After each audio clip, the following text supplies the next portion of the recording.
Bismillahirrahmanirrahim. Assalamualaikum warahmatullahi wabarakatuh. Alhamdulillahi wa kafa.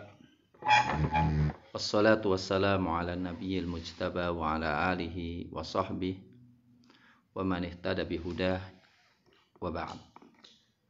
Allahumma la ilma lana illa ma 'allamtana innaka antal alimul hakim. Fa'alimna ma yanfa'una wa anfa'na bima 'allamtana wa zidna ilman walhamdulillahi ala kulli hal. Ma'asyiral muslimin hafizakumullah, wa bil khusus jamaah kajian Masjid Iska, kajian tafsir malam Selasa. Marilah kita lanjutkan kajian kita terhadap ayat Al-Quranul Karim surat Saba. Kemarin sampai pada ayat keempat. Tapi sebelum kita lanjutkan, boleh cek adakah di antara jamaah yang sudah bergabung dengan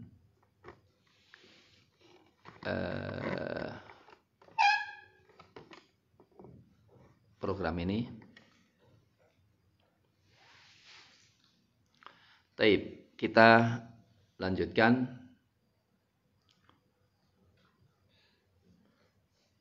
sampai ayat kelima sekarang. A'udzubillahi minasyaitonirrajim.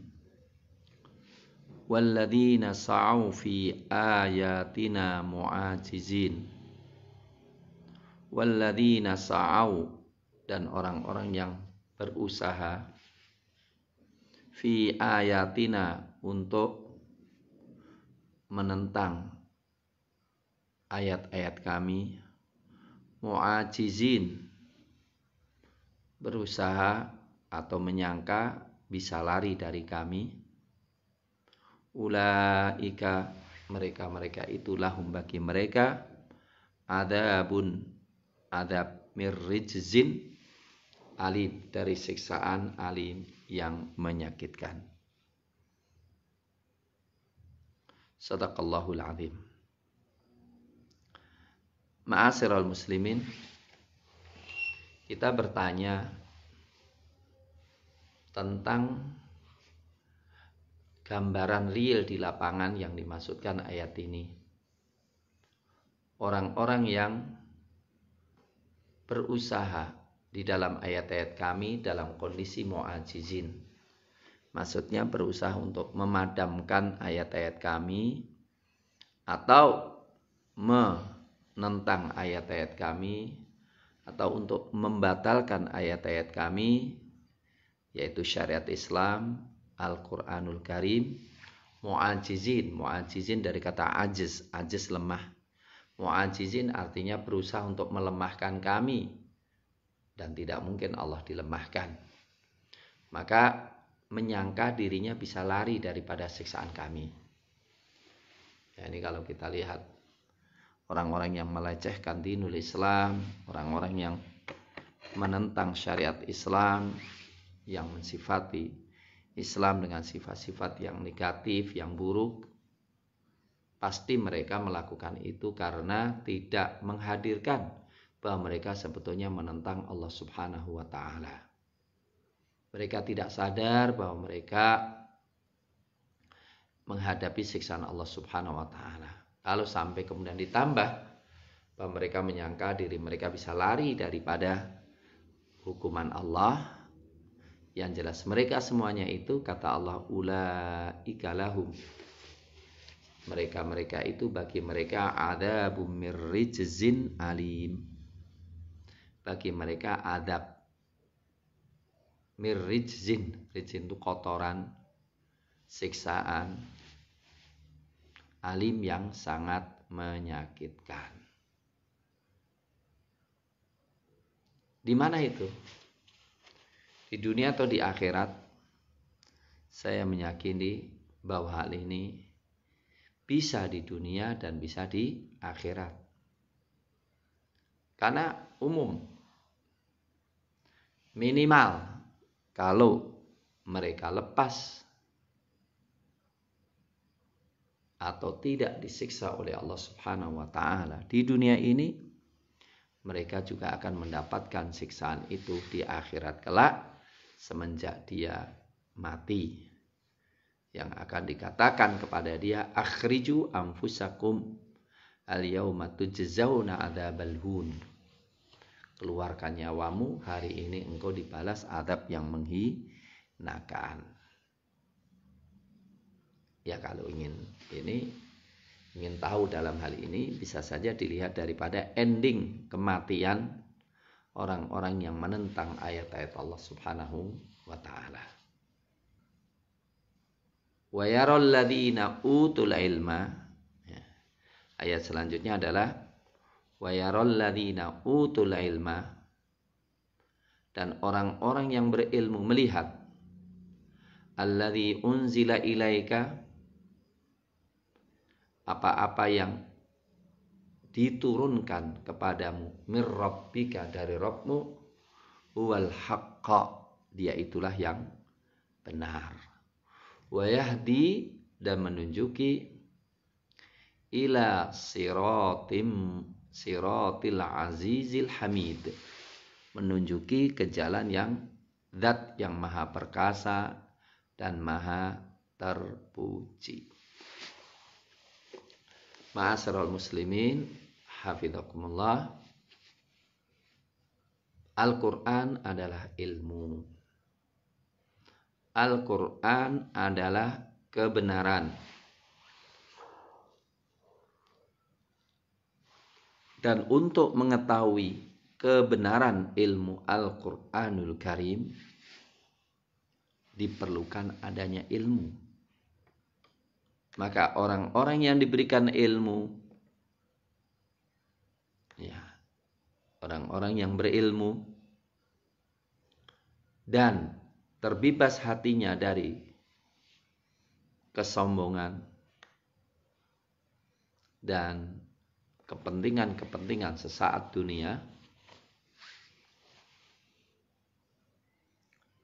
dan diantaranya adalah kita tahu orang yang mendapatkan kitab sebelum Al-Quran adalah ilmu.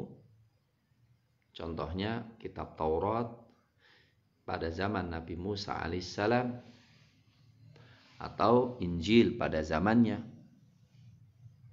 Orang-orang yang mengetahui kebenaran itu, yang pernah diberikan ilmu oleh Allah,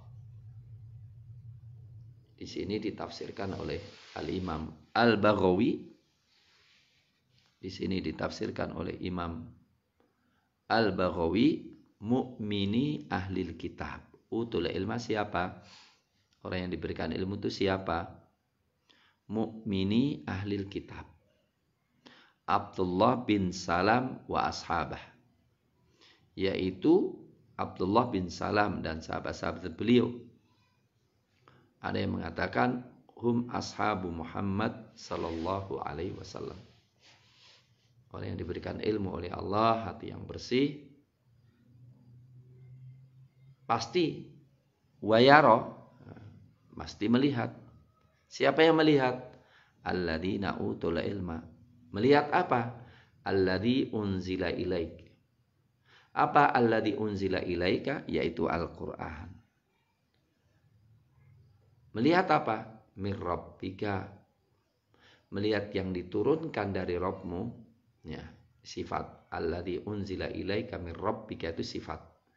Jadi melihat apa yang diturunkan kepadamu dari Rabbmu, yaitu pasti Al-Quranul Karim. Ini sebagai dalil bahwa Quran itu datang dari Allah. Apa? Melihat apa? Melihat Quran sebagai apa? Wahuwal haq. Dia itu benar. Jadi menunjukkan orang yang berilmu dan ilmunya itu benar, kemudian dia mencari kebenaran. Orang yang dipunya ilmu, kemudian dia sendiri objektif, ingin mencari kebenaran, pasti ketika membaca Al-Quranul Karim mendapatkan Quran benar. Dan mereka adalah masuk Islam. Inilah perbedaan antara Bible sekarang dengan Quran. Bible kalau dibaca oleh orang-orang yang berilmu dan benar mencari ilmu secara objektif, akan mendapatkan bahwa Bible ini bukan Taurat dan bukan Injil. Banyak kepalsuan-kepalsuan yang ada di dalamnya. Kebalikan, orang-orang yang berilmu dari ahlul kitab sekarang ini, kalau mau membaca Al-Quranul Karim dan mereka masih ada objektivitas mencari kebenaran, pasti masuk Islam. Maka kebanyakan yang masuk Islam dari ahlul kitab itu adalah orang yang berilmu. Adapun yang murtad dari Islam ya adalah orang-orang bodoh. Sebab kalau orang berilmu ya pasti melihat Islamlah yang benar. Jadi contoh ya, di antara yang diturunkan oleh Allah Al-Quran dan Sunnah Nabi.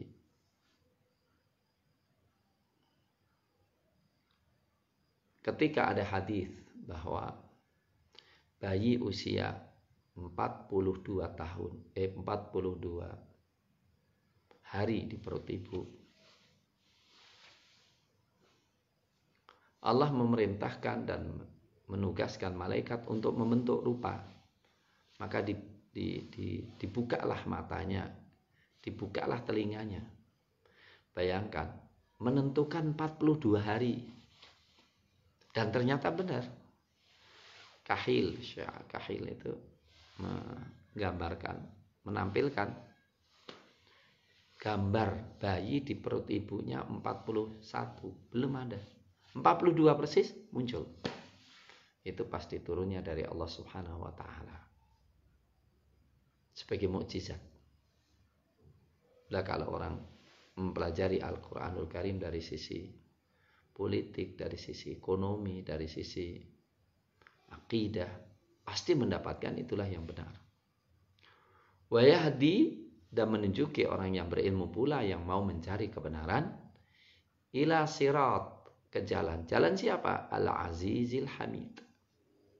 Jalannya Zat yang maha perkasa dan maha terpuji, yaitu jalan Allah Subhanahu wa ta'ala, yaitu Al-Islam. Maka dari sinilah satu daripada metodologi dakwah adalah mengajak orang berilmu. Satu aja. Ayo sportiflah. Ayolah sportif. Salah satu sportif itu jangan antipati. Ya. Umpamanya pikir, kalau melihat bangsa atau umat yang mengalami cobaan seperti yang dialami oleh kaum muslimin, udah habis. Tapi kenapa kaum muslimin bisa bertahan? Al-Quranul Karim. Coba. Mereka sebelum memusuhi Quran, suruh mempelajari Quran. Disuruh mempelajari Quran. Nanti akan mendapatkan Quran itu benar. Yang tidak mungkin keluar dari seorang manusia. Apalagi Nabi Muhammad SAW sendiri mengingkari kalau Quran itu datang dari dirinya. Maka beliau tidak mau merubah sedikit pun. Tidak mau menambah sedikit pun. Karena beliau hanya sekadar menyampaikan apa yang datang dari Allah Subhanahu wa ta'ala. Kemudian Allah Subhanahu wa ta'ala menyebutkan tentang kekufuran orang kafir terhadap kebangkitan. Wa qala alladziina kafaru, berkatalah orang-orang kafir, hal nadullukum, maukah kutunjuki kalian, ala rajulin, atas seseorang, yunabbi'ukum, yang memberitahu kepada kalian, idza muzziqtum, jika kalian dirobek-robek, kulla mumazzaq, sebenar-benar merobek, innakum, sesungguhnya kalian, lafi, sungguh ada, khalqin jadid, ciptaan yang baru. Berkatalah orang-orang kafir dengan gaya mengejek, mengatakan, maukah kalian, teman-teman, kutunjuki kalian kepada seseorang yang memberitahu kepada kalian bahwa kalian itu akan diciptakan baru, akan dibangkitkan baru sebagai makhluk baru, padahal kalian sudah menjadi tulang belulang yang berantakan, kalian diporak-porandakan.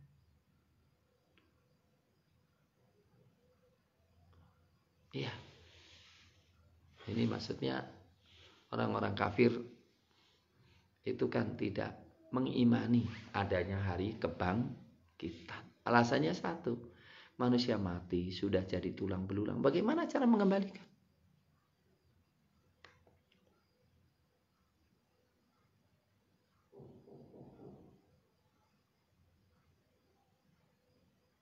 Jadi Nabi Muhammad SAW diledek dengan begitu. Ya, kalian sudah diporak-porandakan, sudah menjadi tulang belulang, bahkan sudah menjadi apa? Debu, menjadi tanah. Innakum lafi khalqin jadid. Aftara 'ala Allahi kadiba. Ini masih omongan orang kafir ya. Apakah dia Muhammad aftara 'ala Allahi kadiba? Apakah dia itu membikin atas Allah kedustaan, memalsukan Allah atas Allah, kadiba, kedustaan, ambihi jinnah, atau dia gila. Nabi Muhammad SAW itu menyampaikan sesuatu yang wajar. Kalian mati, dan zat yang mematikan kalian, yang mentakdirkan kalian, akan menghidupkan kalian lagi sesuai dengan kuasa yang pertama menciptakan. Kan wajar, masuk akal ya. Tapi dikatakan itu sebagai berdusta atas nama Allah. Karena menuduh Nabi Muhammad gak menerima wahyu, bahwa ini hanyalah rekaan saja, dan menuduh dia itu gila. Cuma dua kemungkinan kata orang-orang kafir terhadap Muhammad, dia dusta atau dia gila.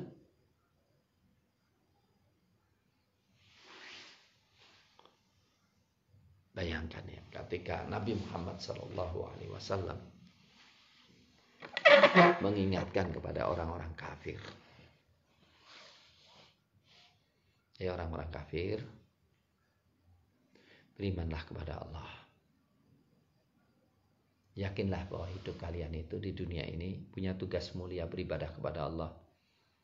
Dalam waktu tertentu selanjutnya kalian akan mati, kemudian kalian akan masuk tiang lahat kalian, kemudian kalian akan menjadi tulang belulang. Tapi Allah Subhanahu wa ta'ala dengan kekuasaan yang telah menciptakan kalian, itu akan membangkitkan kalian lagi, dan kalian akan masuk surga dan masuk neraka. Dibalas apa yang ada. Itu yang nyeleneh mana sih? Yang gila yang mana sih? Kemudian malah mereka mengatakan, ini orang gila, ini orang dusta. Kalau sudah gitu, siapa yang bisa jawab omongan orang gila ini? Orang kafir ini maksudnya menuduh Rasul gila. Maka kemudian Allah lah yang membalasnya. Balil ladzina la yu'minuna bil akhirah. Balil ladzina la yu'minuna bil akhirah. Bahkan orang-orang yang tidak beriman dengan hari akhirat, fil adzab, dalam siksaan. Waddalalil ba'id, dan kesesatan yang jauh. Orang itu kalau punya hawa nafsu, terjebak menjadi hamba dunia, dia sendiri tidak mau menerima ilmu itu. Sebab kalau menerima ilmu, dia tersiksa, dosanya terlalu banyak, dan dia ingin terus dalam dosa itu. Maka orang semacam itu nggak ada manfaat nasihat bagi mereka. Ya, kita lihat penguasa-penguasa Timur Tengah ini kekufurannya sekarang ngeri banget. Membunuh ulama, ngeri banget. Mereka ada ulama? Nggak ada, tapi ulamanya malah membenarkan apa yang mereka lakukan. Orang kayak gini terus apa yang bisa mengingatkan apa? Nggak ada. Balil ladzina la yu'minuna bil akhirah. Bahkan orang-orang yang tidak beriman dengan hari akhirat fil adab, dalam adab. Waddalalil ba'id, dan kesesatan yang jauh. Jadi gini, orang itu kalau sudah kafir, ini baru ya.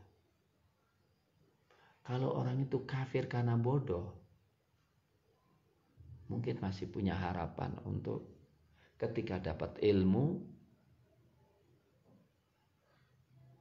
beriman.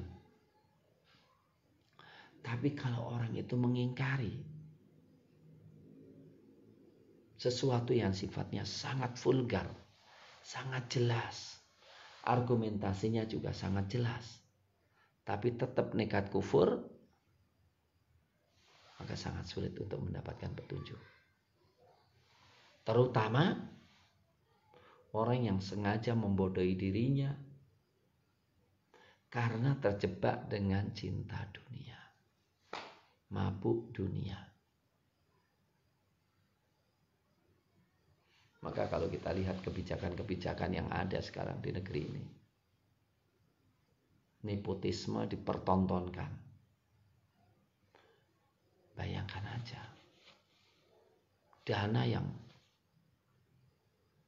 puluhan triliun, 50 triliun, yang sebetulnya sangat diperlukan untuk menyelesaikan masyarakat, untuk main-main, diserahkan kepada apa itu, nggak tahu, ruang tunggu atau apa itu. Larinya kepada pelatihan online dan lainnya. Terus anak seorang raja mau dikasih proyek pengembangan ekonomi mikro 200 miliar. Tanpa tender, tanpa apa. Innalillahi wa inna ilaihi raji'un. Banyak hal yang gak masuk akal. Orang kayak gitu ya sudah ada gunanya, ditakut-takutin neraka, memang gak beriman dengan neraka. Ya paling-paling nunggu aja nanti sampai ketika ketemu di akhirat kelak.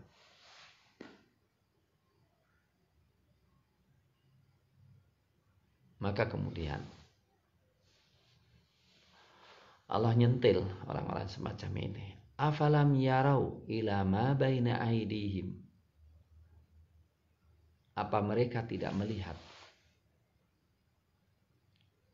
tidak memperhatikan ila ma baina aidihim, apa-apa yang di hadapan mereka. Wa ma khalfahum, dan apa-apa yang di belakang mereka. Inna sya' nakhsif bihimul arda.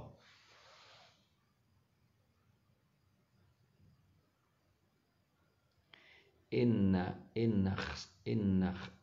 sya' nakhsif bihimul arda. Dalam qiraah Kisai, nakhsib bihimul arda. Nakhsib bihimul arda. Kalau kami menghendaki, nakhsif, kami tenggelamkan, bihim, de mereka, al-arda, bumi. Artinya dibelesek ini bumi. au nusqita, atau kami jatuhkan alim atas mereka kisafan minas sama, potongan adab dari langit. Inna fi dzalika, sesungguhnya hal yang demikian itu, la ayat, la ayah, ada tanda kekuasaan Allah, likulli abdin, untuk setiap hamba, munib, yang hatinya kembali kepada Allah Subhanahu wa ta'ala. Ma'asyiral muslimin, hafizakumullah. Allah Subhanahu wa ta'ala mengancam, orang yang kafir itu, coba lihat apa yang di depan mereka, apa yang di belakang mereka, dari ciptaan Allah Subhanahu wa ta'ala yang begitu banyaknya, yang di langit maupun di bumi. Artinya, coba mereka tahu, mereka sekarang berada di mana sih? Bumi ini bumiku. Ya Allah seakan-akan mengatakan, bumi itu bumiku, langit itu langitku, mengelilingi mereka. Artinya mereka itu berada di mana? Dalam kekuasaan Allah. Sangat mudah untuk menghancurkan orang yang durhaka semacam ini. Jalan tiba-tiba bumi terbuka, jatuh ke dalam. Banyak banget terjadi. Atau tiba-tiba ada nusqit alaihim kisafan minas sama, potongan ada petir, set, mati. Sekarang lebih lagi, kirimkan aja itu corona masuk dalam dirinya, udah nggak bisa apa-apa.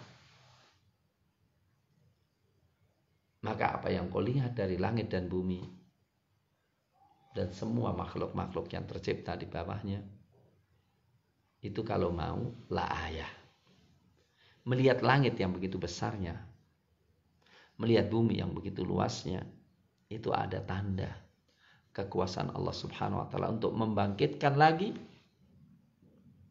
A'amintum man fis sama, la a'antum asyaddu khalqan amis sama banaha. Apakah kalian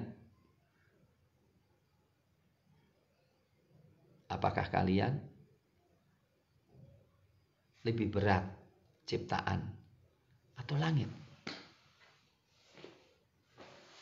Manusia itu gampang, untuk menciptakan lagi gampang.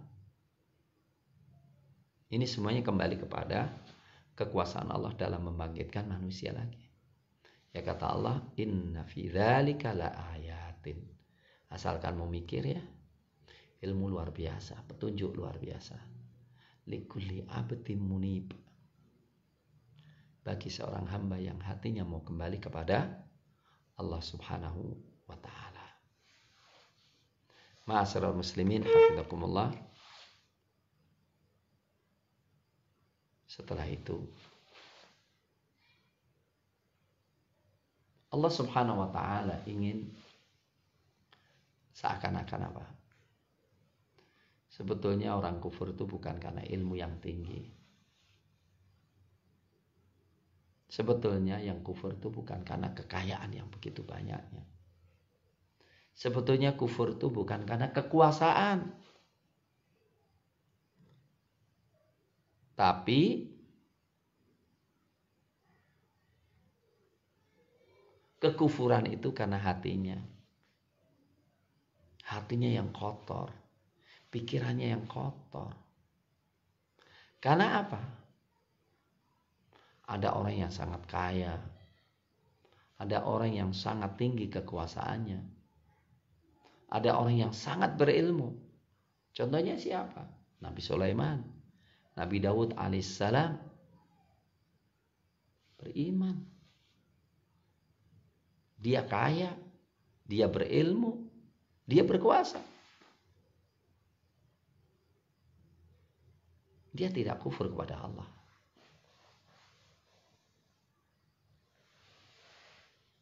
Ya ada. Kalau orang itu hatinya rusak, sombong, ya atau nggak punya apa-apa, sebetulnya jauh kekayaannya dibandingkan orang-orang yang beriman dulu, dia kufur kepada Allah. Maka Allah Subhanahu wa taala mengatakan, walaqad ataina Dawuda minna fadla. Walaqad ataina. Ahlan wa sahlan Ustaz Mas Hirmawan, tetangga yang gak pernah ketemu, dicari-cari kemarin, ditanyakan oleh teman-teman UMS. Walaqad ataina Dawuda minna fadla.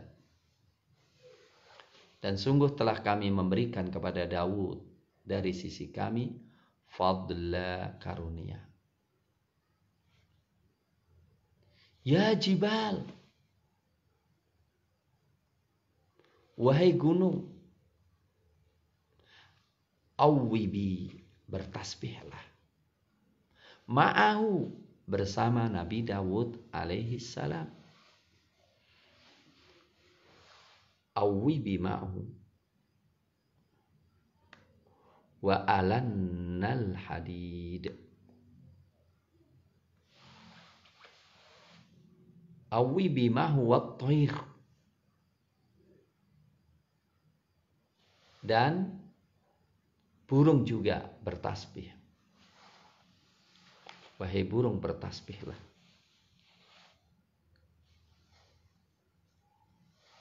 Wa alanna lahul hadid. Dan kami lunakkan lahu, kepadanya, al-hadid, besi. Masya Allah. Saya kira ini luar biasa.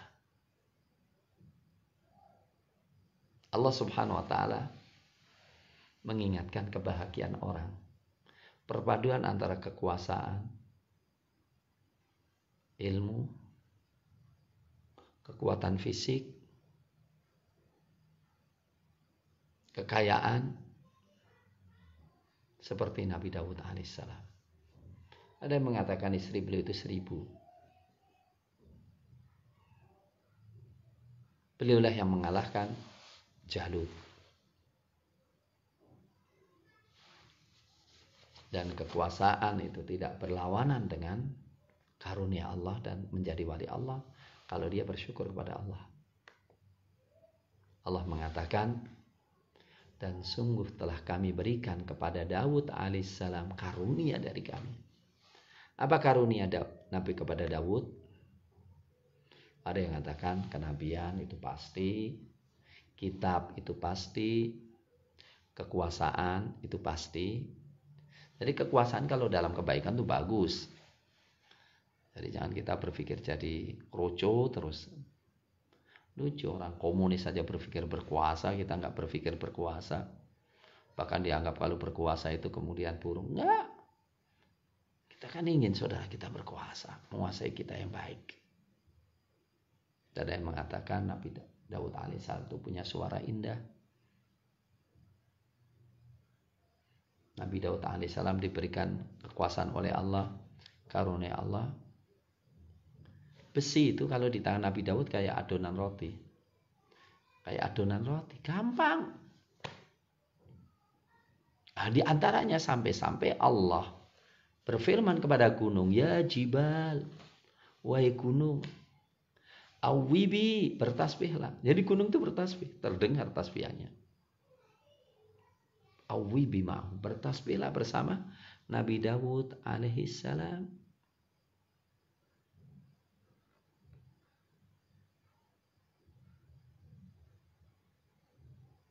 Jadi gunung itu bertasbih. Termasuk juga burung-burung bertasbih. Ya. Ada suara pantulan gunung bertasbih. Kadang-kadang terdengar suara gunung. Kana Daud idza takhallala al-jibala fasabbahallah ja'alatil jibal tujawibu bitasbihna wa ma yusabbih. Jadi kalau Daud alaihissalam berjalan di antara gunung-gunung itu kemudian bertasbih, maka suara Nabi Daud alaihissalam diulang-ulang oleh gunung itu. Dan Nabi Daud alaihissalam dikatakan kalau pas agak turun semangatnya, diperdengarkan kepada beliau tasbihnya gunung, sehingga memberikan semangat kepada beliau. Ditambah lagi, ya bayangkan aja, besi kayak adonan roti, kalau sudah lipas ada keras lagi.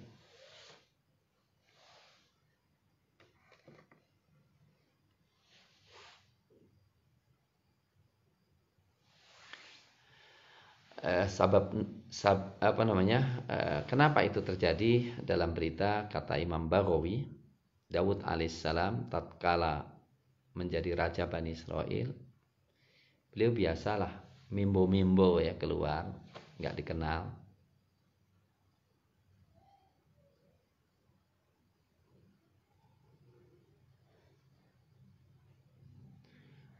Beliau kalau ketemu dengan orang dan nggak kenal tanya, bagaimana Daud di tengah-tengah kalian? Ya, mereka nyanyi bagus, bagus.